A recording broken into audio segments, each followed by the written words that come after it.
Hi guys, I'm Shmi and today I'm visiting the Lotus Driving Academy, and this is going to be a pretty cool series of videos. I'm going to be joining this venue run by Lotus Motorsport and go through the sort of full experience that is available to Lotus customers of the automotive division as well as other visitors and attendees here. It's a proper program designed to break down the individual sort of aspects of track driving and teach you from the ground up and really learn how to push yourself, and what a wonderful venue to do it. Of course, at the home of Lotus in Hethel with their test track, a track that is very much designed for the purpose to really push the cars and has sort of complete purpose-built facilities. So I'm going to be filming with the Lotus Exige 360 Cup and also with the Cup R, which is a very special machine indeed. So this is going to break down into a couple of different videos. Today we're going to be given a little bit of an introduction into sort of track preparation, getting things ready, and of course taking a look around the garages out behind us that we can go and sort of look at the cars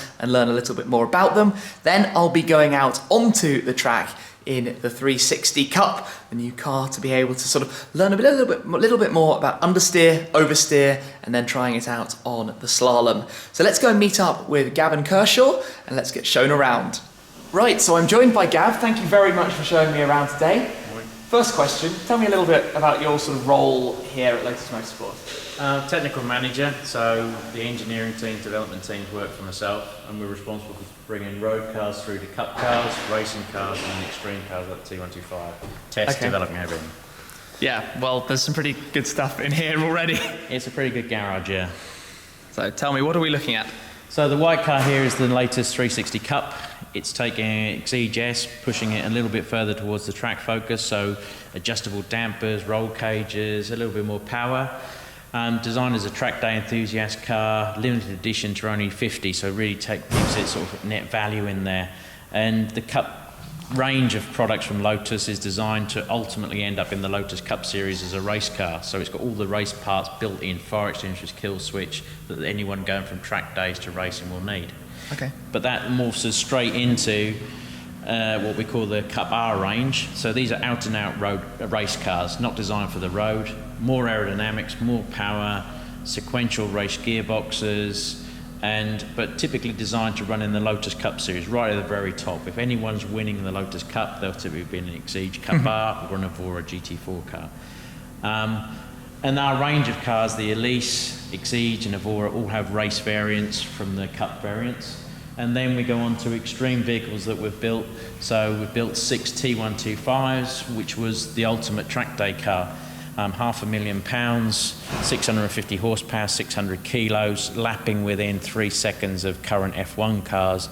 A lot of downforce, but easy to use. So we could run it with just one engineer and one mechanic and data guy. And 6 of these are out in the world. They're being played with by lucky guys, basically. So those are out with customers? Out with customers, private customers. Yeah, we don't keep them here. This one is the last one to be sold and built. And it is literally, people think $500,000 is expensive, but the performance from that, you can limit. If you're a good racing driver, probably do 10 to 15 laps before you're exhausted, and you're lapping within 3 seconds of a Formula 1 car. That's quite a special experience, I imagine. Yeah, it's a move up for anybody. And to start with, the people who buy them are just gobsmacked by the pure acceleration, and then it's the braking performance, and then you pull all that together to experience what you watch on a Sunday. Fantastic. Well, I'm rather looking forward to my experience driving these two. I imagine even for me, this will feel like the 360 Cup will feel like quite a special car to be able to sort of learn and sort of understand some of the basics. Yeah, the Lotus's range is fantastic for learning tracks, but also pulling everything together. A lot of supercars are praised for their brakes, their aero, or their acceleration. Lotus is typically bringing that package all together, so it accelerates in one where it's not warp factor mode, but it's brisk. Then the brakes are right on the limit. You can brake as late as you can, pulling sort of 1.3, 1.4 G, and then turning into a corner, and it's piecing that lap together, and you don't have to be doing 200 miles to enjoy yourself. The 150 miles per hour on our circuit you'll touch today, and it's being at one with the car. It's like putting on your favourite pair of trainers. You just know it, and you want to go and have fun in it. And then that moving forward to the lap time reduces by 10 seconds, 15 seconds per lap. It doesn't sound that much, but all of a sudden you're going from a 1:31 to a 32 lap time to a 1:25 to a 1 minute dead. Okay, yes, I can see. So from the slowest car in here to the very fastest is only 30 seconds a lap, but it's the experience you get from doing it. Let's take a look in the workshop. Yeah, this is our workshop where we prep the cars. You can see LDA cars, the Elises, things being prepped for you to drive today. GTE, it was a project that we've finished off in motorsport. We've delivered customer cars, 20 of those now. Through to the cars over here are out-and-out race cars. GT4 Evora being built, Cup R Exige, and then, you're quite lucky it's here, we're just in the middle of the test and development program of the 311, so we've returned back from the Nürburgring that people can read about with the race and road car 311. So we're now full steam ahead into test and development on those. So this one's now being morphed into an out-and-out racing car.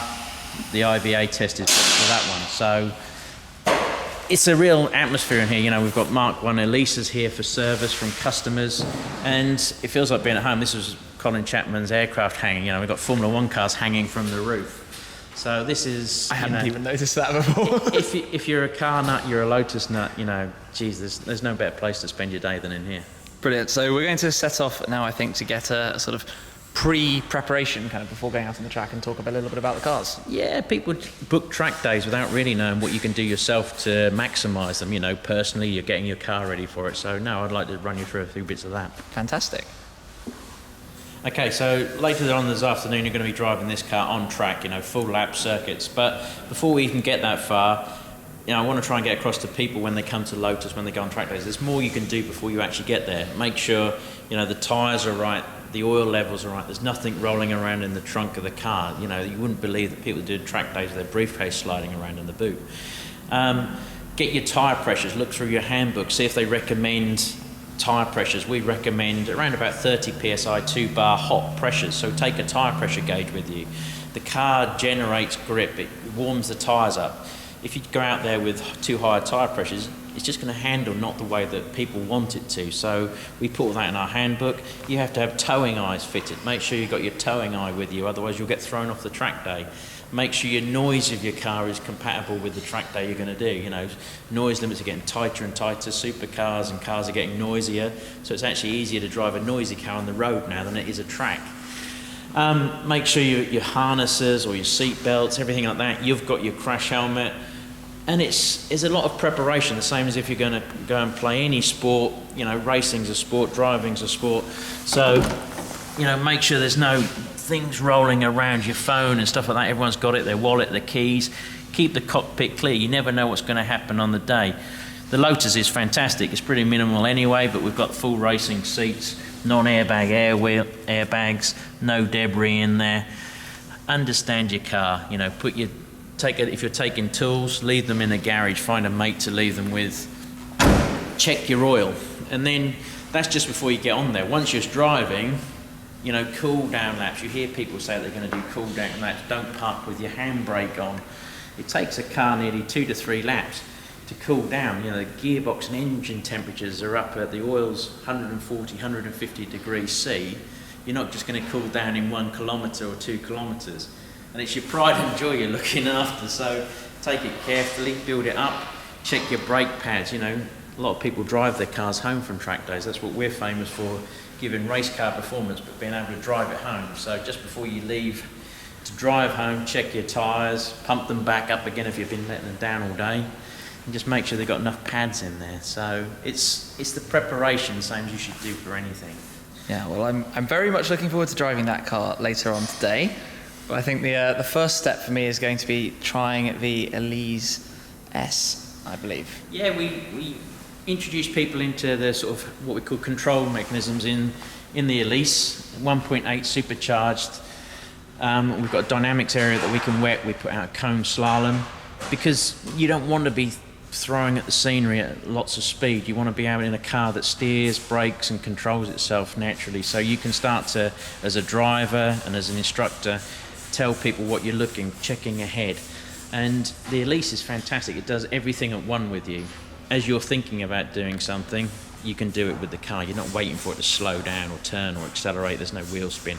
So we go step by step, and then people are moving from these to the Exiges. And, you know, guys who track day regularly know that you'll still see the Mark I Elises kicking around with 150 horsepower, you know, and they're right up the back of some serious supercars. So it's not all about horsepower, but that's what we're going to teach you in this morning, and we're going to go out to the track.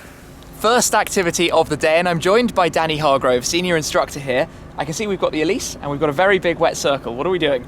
Right, okay, we're going to be looking at oversteer and understeer on this particular activity. We've got a nice wet area, as you can see ahead of you, and we've got the Elise with front wheels all the way around. Fundamentally, this is to reduce mechanical grip, so therefore we can go around the radius of the circle at relatively slow speeds, but the car is going to be a little bit more sensitive than it would be on the road. So first of all, we're going to look at understeer, what understeer is and how to control that. Then we'll look at oversteer, where the back of the car loses grip, and now we're going to control that as well.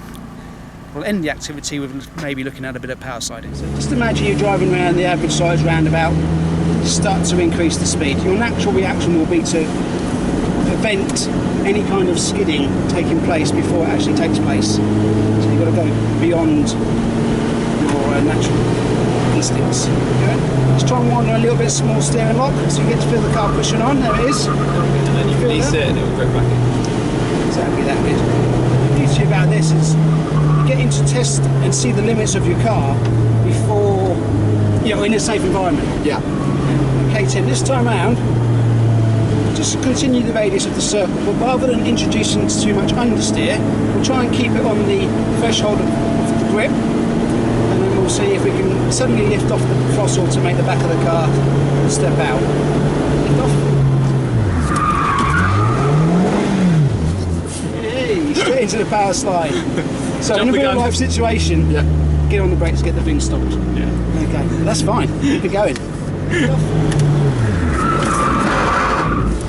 Woo. Saved. Yeah, you're awesome. Felt like a good save. It's good. Right, what do you want to do now? A bit more? Try to slide it. Try to, yeah. It's going to be difficult to the handbrake, but we need to obviously try and go as quick as we can on the limit, and let's even just try and do it by lift off oversteer, or even power on oversteer. So when you kick it in, give it a flick. Scandinavian flick, is it?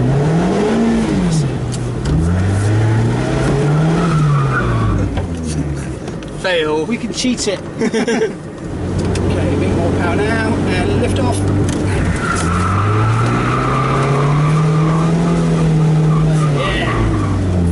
Yeah! Yay! Check that out. Well, that was a little bit frustrating. Sometimes I got it, sometimes I didn't quite. Well, it's taking you out of your comfort zone. The thing that made it slightly difficult today was having to use the handbrake just to lock the back wheels and make the car slide. Yeah. Normally we can do this activity by just lifting off the throttle, and that's naturally enough to send the car sideways. But today I think the tyres were just a little bit too good on the back and giving you too much grip. Yeah, and it's a completely unnatural thing as well, because your sort of instinct is like, stop it from doing this. Yeah, and that's exactly what people say to me week after week. And I see it, the frustration.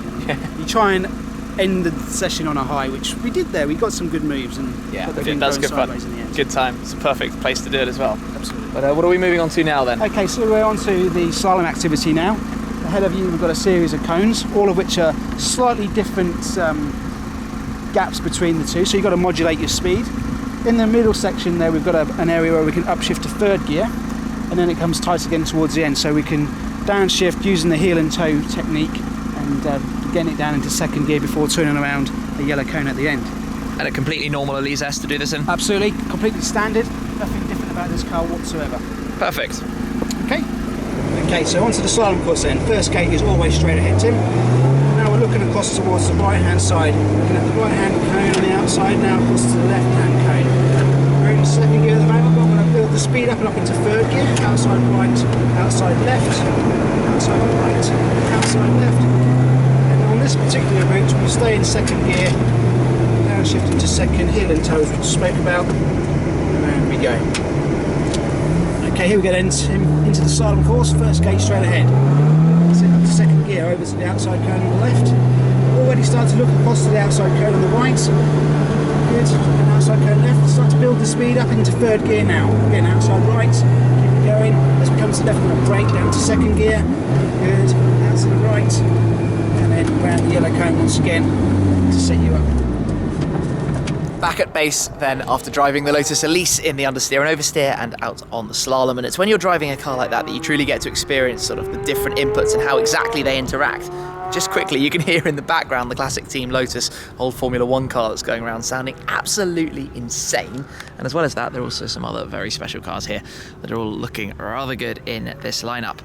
But driving those cars, yes, as I was saying, that's where you get to properly experience the different inputs and work out how your interactions are controlling the car with something that doesn't have insane performance, so that when you do then drive the much more powerful cars, you get to properly turn that into something you can use, drive and feel and make the most out of it. So you go through this different training, just like anything in life. If you sort of practice the basics and work on each individual sort of aspect of it, you can convert that into the sort of full package. And take it and learn from it. So with those two cars, obviously the Understeer handled that fine, very used to the sort of control of when you're experiencing understeer, when you sort of back off a little bit and release the steering to get the grip back on the front wheels.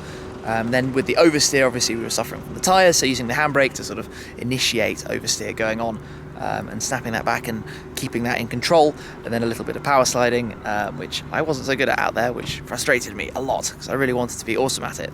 Obviously I've tried it before in different cars and not done too badly. It's kind of unnatural though, because you're so used to trying to control the car in that situation.